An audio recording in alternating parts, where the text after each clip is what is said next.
All right, this is my biweekly for the 2 weeks of like July 20th, around there.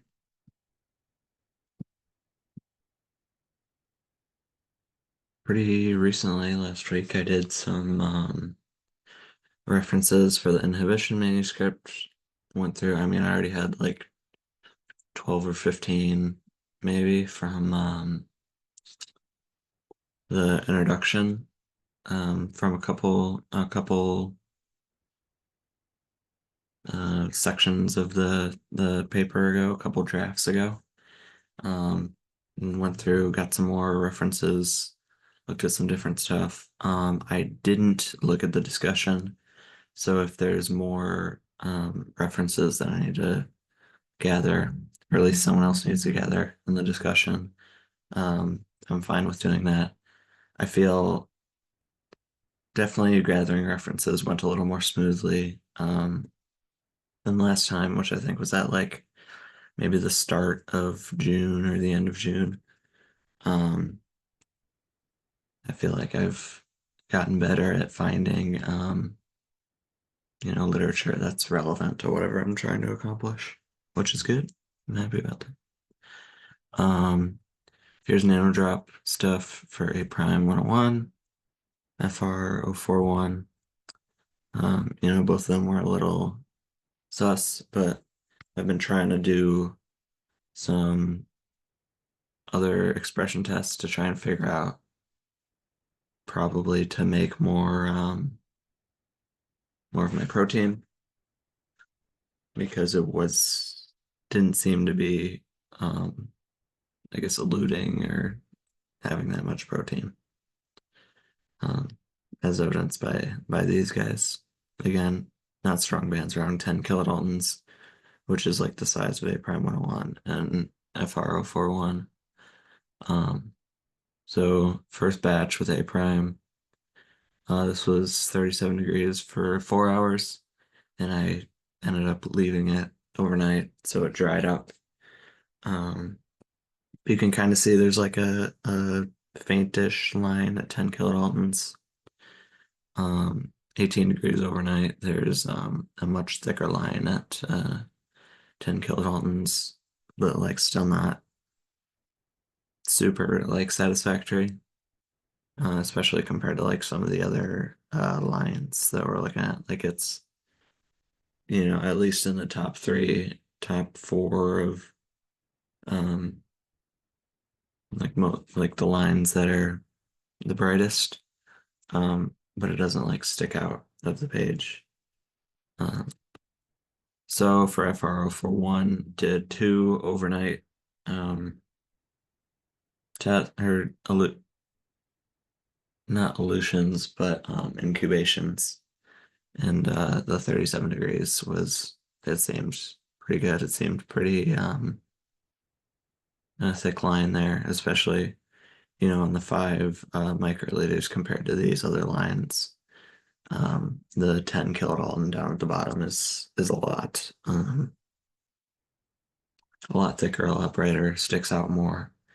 There was a weird thing with the cell pellet where when I centrifuged it, it like didn't appear at first. So I don't know, maybe I'll just try to centrifuge it like a little more. Um,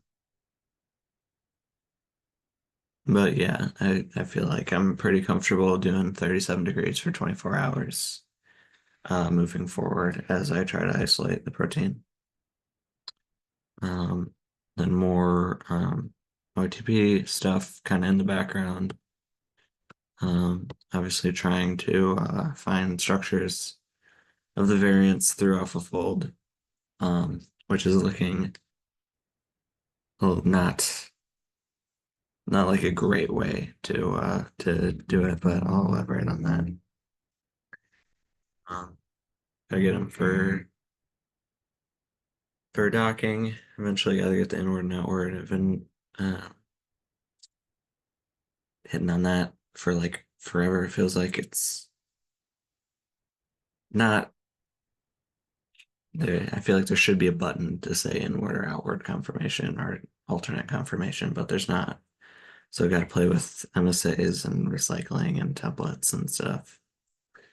Um, so before I was kind of confused about the disconnect between the crystal structure and the templates I have and the structures that AlphaFold wants to give out. It's not super confident. Um, that's coupled with the fact that we don't know what they are. If it wasn't super confident right in the middle, then I could just say, oh, it looks like the crystal structure more or less, or oh, it doesn't look like the crystal structure more or less.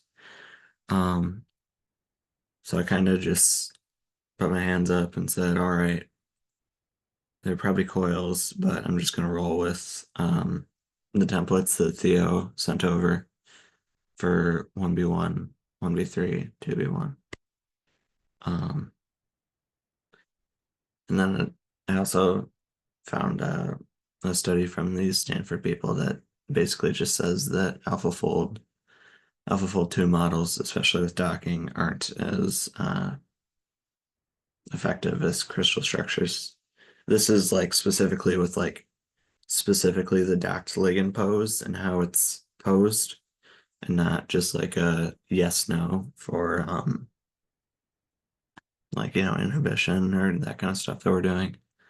But I still think it's definitely like a good explanation or example of the limits of AlphaFold 2 models, at least. Maybe AlphaFold 3 will be better because it's all about docking, but it's hard to tell right now, at least from my point of view.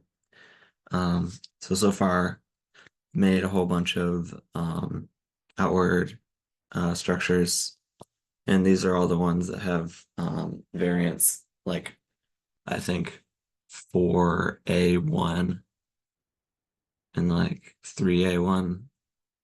Maybe another one didn't have any variants. So I haven't done those. Maybe I should, but I haven't. And then working on inward stuff, pretty much done with an R2I2P 1B1, working on other inward structures. But that's a lot easier because it's just plug into AlphaFold, get out of AlphaFold. You don't have to play around with MSA or whatever, thankfully for me. And then after that, find out what Alzheimer's drugs I should dock to the OATPs, which I'm anticipating is going to be a bit of a task based on how my Excel sheet went. It's a little bare, admittedly. So, all right, that's what I got for these 2 weeks.